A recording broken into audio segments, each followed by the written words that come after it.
Hey there, welcome to Sidewalks, the entertainment project. Rafael Siegel here, and we are joined right now by living legends, Tennille and Darrell Dragon, otherwise known as Captain and Tennille. Guys, welcome to Sidewalks. Thanks, Rafael. It's great to be with you. Yes, well, you know, the viewers want to know a lot about you guys, so we'll jump into that before we get into the whole Casper movie. Okay. Tony, we'll put you in the hot seat first. Okay. Tell us what life was like for you growing up in a family of entertainers in Montgomery, Alabama. Well, you know, my dad at that point, he had been a big band singer, and then when his father passed away, my grandfather, he had to come home and take over the family business. So he was kind of a frustrated, you know, he didn't get to go as far as he wanted to go with his singing. He was a beautiful singer. My mom had one of the first talk shows on television on the ABC affiliate there in Alabama, and I used to watch her live 5 days a week. She had a half-hour show. She'd interview whoever came through. Both of my parents were very musical, but not nearly as famous as Darrell's parents were. His dad was very famous.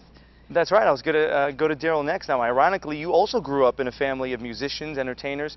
What was life for you like growing up, Darrell? Terrific. Oh, come on. He's a man of few words. No, he's not. No, my father was Carmen Dragon. You can look him up on the internet, carmendragon.com. My sister handles the music library. And he brought us, he used to have parties because he used to do film scores, and he met all these famous stars. Red Skelton came over, Judy Garland. Yeah, Darrell grew up with people like Danny Thomas, Judy Garland, Nat King Cole. Danny Thomas was my godfather, so oh, my goodness. It's kind of like Hollywood came to me, so I kind of took it for granted that I was going to be famous someday. And thank God I did, because thank God I got anywhere in this business. Then you met Tony, and you guys met in San Francisco, ironically, where Sidewalks is based. Thank you very much. The city of love, right? Absolutely. And now you guys have been married for over 30 years, and I was doing some math. In showbiz, that's over 165 years. You're absolutely right. You know, it's worked for us. We've been very lucky. I mean, we had to work hard at it the first 2 or 3 years. And setting up the communications, you know, that was the hardest thing. Well, we had a very small house back then, kind of like the one we're renting now in Prescott, Arizona here. Explain why we're renting a small house in Prescott, Arizona, Darrell. It's the price. No, we're building a home here. Oh, yeah. What's that got to do with anything? Anyway.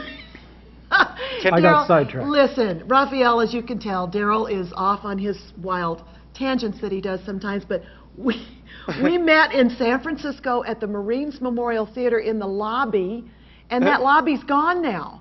We went back a few years ago, and the lobby's gone. I don't know. It's exciting. I love San Francisco. That is such a great story, and I wish you all the best of luck in the future. It looks like you guys are doing all right.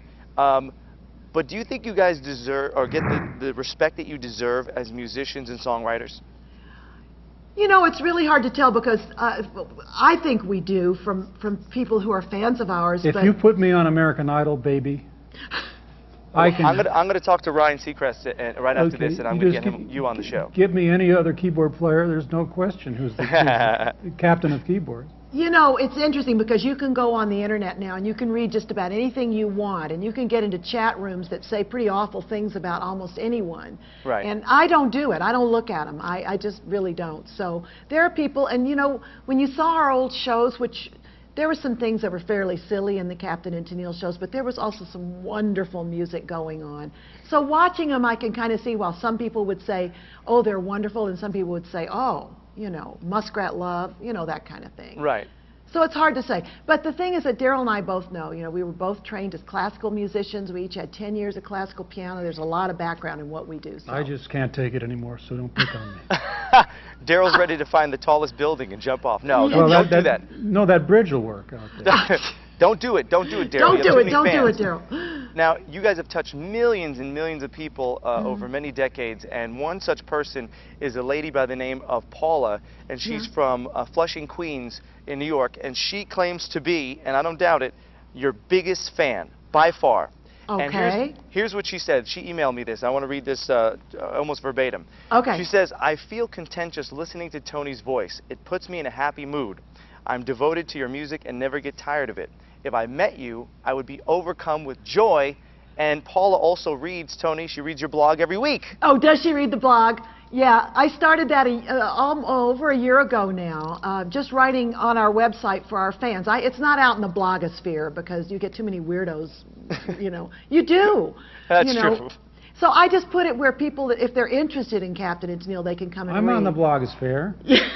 You can talk to Darrell on the blogosphere.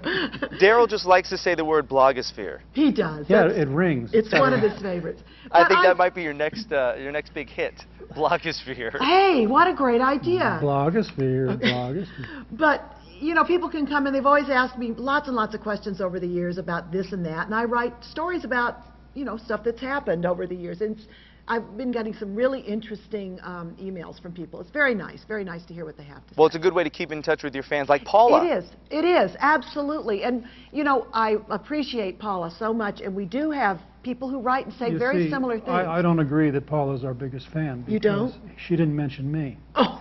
Oh, well, you know, no, she said your music. That doesn't mean Tony's music. That means Captain and Tennille's music. Are you kidding me? You're right, Rafael. Why is Darrell so sensitive this morning? Because it's early. I love it. Well, you guys are in good spirits and good humor. And let's talk about, you lend your voices to characters in Casper's Scare School. How in the world did you get involved in this project? Tell us about it. Well, I guess somebody in the production office at Casper thought that we would make a good character and gave us a call last year. And I'd always, I mean, like everybody, I think, wanted to do voice animation, do voice acting. And I talked to Darrell about it, and they said, we'd love you to do the voice of this two-headed character, this ghost. I figured it'd be a quick check for me because they know I don't ever talk. So. They gave him lines, though. And then they wanted to do a couple of songs for the score. And so we agreed to do it, and it was absolutely a first-class, beautiful project. We are very proud to be connected with it. And it was really fun to finally see our character with our voices coming out of it, because when you do the voices, you don't know what it's actually going to look like. You have a little sketch, but you don't really know until you actually see the film finished. And I just think it's adorable. This is the most fun I've ever had. Hey, Belle, Murray, meet Casper.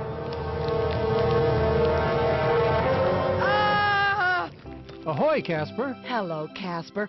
I'm Belle. That's Murray. What's wrong? Sorry.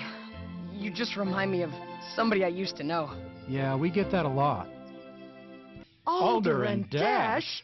My sweet little Alder and Dash would never do that. You know them? I'm their aunt. I'm their uncle. We're their ankle. We've always been a tight-knit family. Some would say we are as close can be. When you are two heads sharing one body, you simply have to learn to get along.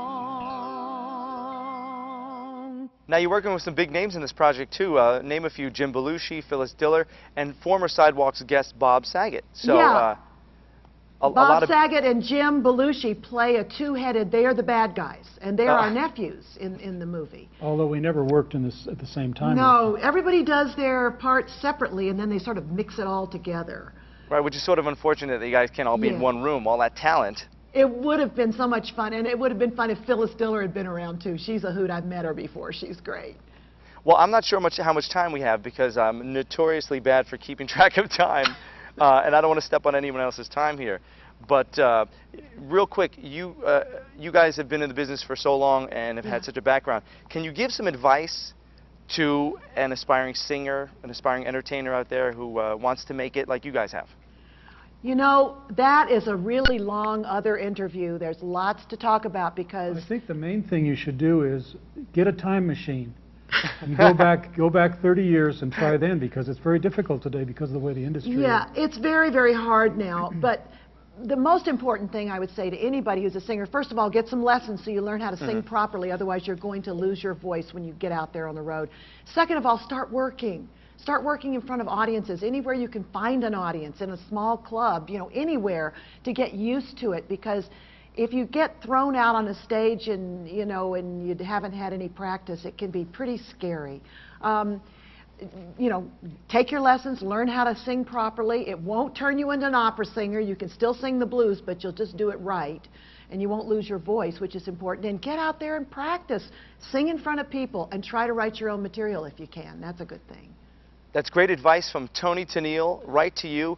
Darrell with some interesting advice as well. Apparently, by Darrell's estimation, if you are not good at quantum physics, you won't make it in the business. All you have to do is... That's great, Rafael. I like that. You nailed it. That's the headline. Darrell just doesn't want any more competition. He's like, just give up, y'all. That's you know what I mean? right. Yeah. Well, you guys are such good sports, and you guys are having a good time, and I just wish I was there in person. But I wish you guys all the best of luck, and thank you so much. And on behalf of Paula, your #1 fan, no matter what Darrell says, your #1 fan, I'd like to thank you. So really, thanks for joining us here on Sidewalks. Thank you, Rafael, and take real good care of our beautiful city that we love so much. I'm going to right now. As a matter of fact, I have to do some cleanup on Broadway, so Okay. you know, take it easy, guys. All right, bye-bye. All right, bye.